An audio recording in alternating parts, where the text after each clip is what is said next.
Hello friends, நம்ம இன்றைக்கி ஒரு பர்பஸை பற்றினா ஒரு இன்ட்ரெஸ்டிங்கான ஸ்டோரி தான் பார்க்க போகிறோம். ஸோ இந்த கதை வந்து எங்களுக்கு எங்கள் அக்ரிகல்ச்சர் சார் எங்களுக்கு சொல்லி தந்தது. நான் அக்ரி படிக்கும்போது காரன் யூனிவர்சிட்டியில் உள்ள சார் தான் எங்களுக்கு இது சொல்லி தந்த ஒரு ஸ்டோரி. இப்போ ஒரு நெல் இருக்குல்ல, ஸோ ஒரு ஃபார்மர் வந்து நெல்லை வந்து விதைக்கிறாரு. விதைக்கும்போது எத்தனையோ நெல்லை வந்து ஃபீல்டில் இருந்து வெளில எல்லாம் விடும். ஸோ ஒரு 80% தான் ஃபீல்டில் விடும். அந்த 80%ல் சில இது வந்து காக்கா கொத்திட்டு போயிடலாம், இல்லைன்னா மழை நீர்னால் அதனால் போயிடலாம், இல்லைனா வெயில்னால் கருகிடலாம். ஸோ அதையெல்லாம் தாண்டி அந்த செடி நல்லபடியாக முளைச்சி வெயில்லையும் மழையிலையுமா சேர்ந்து வளர்ந்து எந்த ஒரு பூச்சி அட்டாக்கும் இல்லாமல் நல்லபடியாக வந்து ஹார்வெஸ்டிங் ஸ்டேஜ் வந்து அதுக்கு பிறகும் ஹார்வெஸ்டிங் பண்ணும்போது நிறையானா ஃபீல்ட்லேயே விழுந்திருக்கலாம், இல்லைனா அவங்க அடிக்கும்போது அதிலே விழுந்திருக்கலாம்.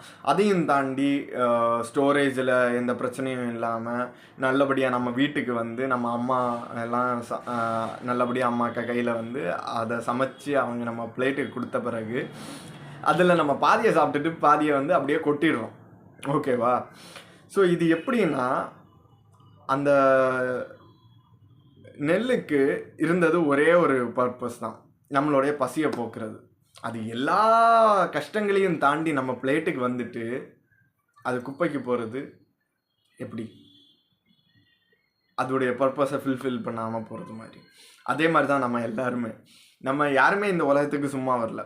நம்ம இந்த உலகத்தில் பிறக்கிறதுக்கு முன்னால் ஒரு அம்மாக்க கருவில் பிறக்கிறதுக்கே மில்லியன்ஸ் ஆஃப் செல்ஸில் ஒன்று தான் செலக்ட் ஆகும். அந்த மாதிரி எல்லாருமே நம்ம 1 மில்லியன், எல்லாருமே சோசன் ஒன். நம்ம எல்லாருக்குமே ஒவ்வொரு பர்பஸ் இருக்குது.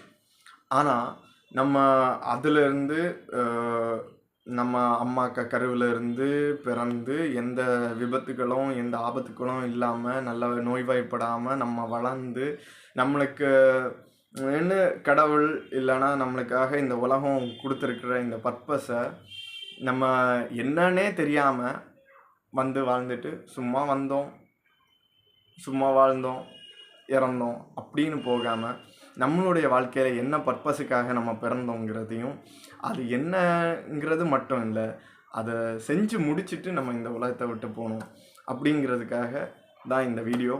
So find your purpose and fulfill your purpose. Wish you all the best. God bless you. Love you all. Thank you.